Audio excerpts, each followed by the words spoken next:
Nossa entrevista agora é com Ariovaldo Zani, ele que é vice-presidente executivo do Sindicações. Ariovaldo, há uma pressão crescente, tanto nos Estados Unidos quanto Europa, para a proibição do uso de aditivos como promotores de crescimento na produção animal. Além do surgimento de legislações, o fato novo é que grandes redes de varejo e de alimentação começam a exigir de seus fornecedores também passem a produzir seus animais sem o uso dos antibióticos. Como que o senhor vê esse movimento? Bem, na União Europeia, esse é um fato que já aconteceu há décadas, Nos Estados Unidos parece que é um movimento dito voluntário por parte dos fornecedores, e a partir do final do ano ou do próximo ano não serão mais utilizados. Eu vejo com cautela, porque essa tecnologia, cientificamente comprovada, ela traz melhoria de produtividade e ganhos de competitividade nesse cenário internacional bastante competitivo. Então, o Brasil é um grande fornecedor externo, de carnes, suínos, aves e outros produtos agropecuários. O nosso Ministério da Agricultura, que é o legislador, o regulador do setor, ele permite o uso.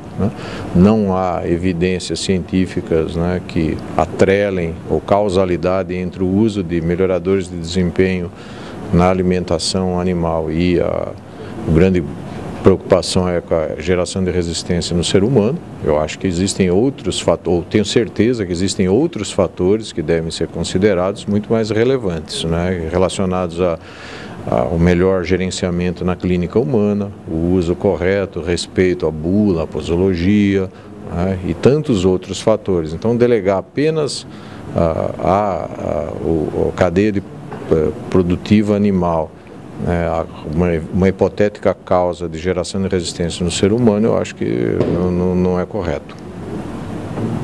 Na opinião do senhor, quais são os impactos que essa exigência deve trazer para a indústria mundial de proteína animal no curto e médio prazo? Bom, basicamente o que a gente tem acesso a dados científicos é que haverá um aumento no custo de produção por conta da substituição desses agentes, já que as alternativas, apesar de algumas delas eficientes, ainda por falta de escala, são mais caras. Então a relação custo e benefício, ela está aquém daquela oferecida pelo melhorador convencional. Além disso, é possível que haja um recrudescimento de doenças, enfermidades infecciosas que exigirão o uso de uma quantidade maior de antibióticos para tratamento, garantia de bem-estar desses animais e a recuperação deles. E por fim, toda a estrutura da cadeia produtiva, são efeitos indiretos que podem também podem vir a influenciar as linhas de corte, de abate, os lotes de animais que serão heterogêneos por conta disso. Então são desafios que a gente ainda não conhece e agora de toda forma entende-se hoje que uma modificação desse tipo levaria a um aumento de custo de produção com repasse ao consumidor, alimentando índices inflacionários.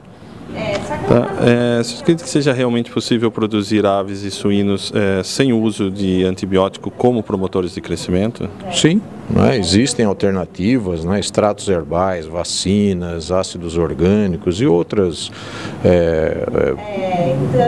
ditos aditivos zootécnicos, botânicos e enfim, que também promovem melhoria no desempenho do animal, diminui a conversão alimentar, aumenta o ganho de peso. No entanto, eu entendo que nichos de consumidores, enfim, de consumo, que podem pagar a diferença de optar por essa alternativa não tradicional, não convencional, eles podem sim ser produzidos, existe essa possibilidade. Na verdade, o que me preocupa é que o mundo tem praticamente 1 bilhão de famintos, o mundo também, a maioria dele, é habitada por pessoas com comprometimento de renda, famílias que têm dificuldade de acesso à proteína animal. Então eu entendo que as tecnologias poderiam conviver até que surja uma solução que de fato possa compensar financeira ou economicamente essa produção também.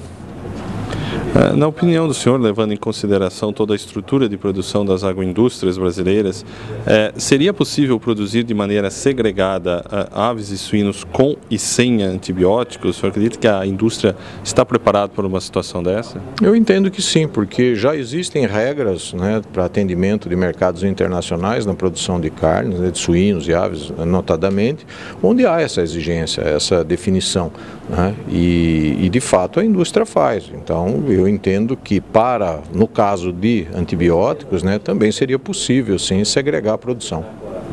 Tá, o senhor citou o aumento e um repasse desse aumento para os consumidores. Você acredita que o consumidor está disposto a pagar esse maior preço por um produto produzido sem o uso de antibióticos como aditivos? Pois é, eu entendo que não. Né? Nós passamos inclusive por um momento de crise no país, né? Crise econômica, falta de emprego, diminuição da renda e uma briga constante tentando distribuir melhor a renda, né, que está concentrada, enfim.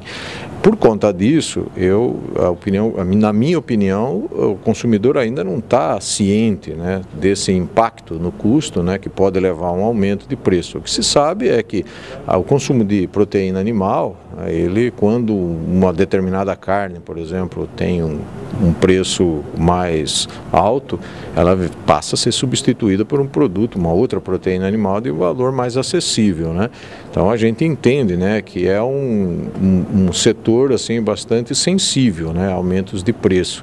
Portanto, eu acho que existem grupos, né, que advogam em nome dos consumidores, né, e levando à frente essa hipótese, né, da geração de resistência, enfim, no uso de antibióticos melhoradores de desempenho, mas de maneira geral acho que o consumidor ainda não está ciente, não foi alertado acerca do impacto, né, que esse custo teria, e ele terá então que tentar adequar o bolso dele, o orçamento dele, né, a essa nova realidade, né?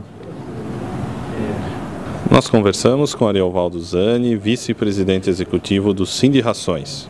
TV Gesuli, na cobertura da Vesui América Latina 2016.